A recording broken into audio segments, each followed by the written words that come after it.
All right, I'm the Flat Rate Master, and would I still recommend the M12 soldering iron?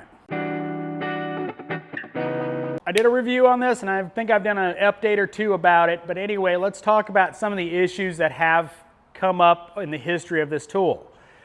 The biggest issue is the melting of the end. I might be wrong on this, but I think it has to do with this collar coming loose and adding heat and resistance to right there where the plastic is. I have not had that issue, by the way. This is my original M12 soldering iron. Would immediately replace it if I broke it or it melted or whatever. One of the other things that I think has caused this soldering iron to, well, develop this issue is leaving it on. Now, that's one thing I do not do. The reason I'm doing this video and why I'm doing this update is somebody messaged me on Facebook, Instagram, Flat Rate Master Official on Facebook. But anyway, they asked me about the M12 soldering iron, specifically talking about the melting issue. And so I thought I would bring it up in a video. Again, I have not had that issue. This is the original M12 soldering iron I did the review on. What it made me think about is when I had still do, propane soldering iron.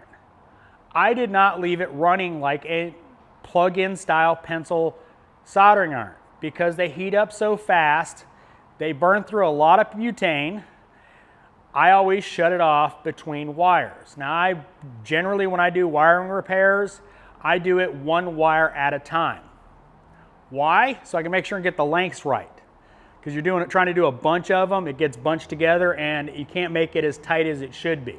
So I do it one at a time, make sure my lengths are correct for, how I want to situate the harness. So I do it one at a time and I turn it on, because keep in mind, it does not take long to heat up. As soon as that green light stops flashing, it's heated up. And when you've already been running it, it's going to be heat up a lot faster.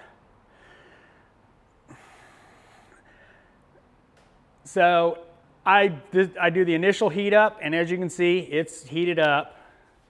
So I grab it, solder my wires, turn it off, usually set it right there, slide my shrink tube down, take care of that, go to the next wire, prep it, get it all ready, get the lengths right, so it's not a, huge mess of wires that are too long.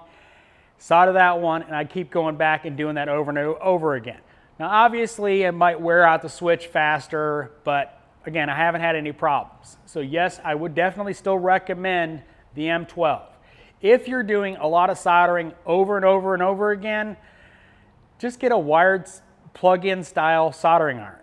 If you're gonna do it like that, that's not really that much more convenient than that, because unless you're in the field, if you're doing it that way, just get a plug-in. I mean, they're way cheaper and same deal.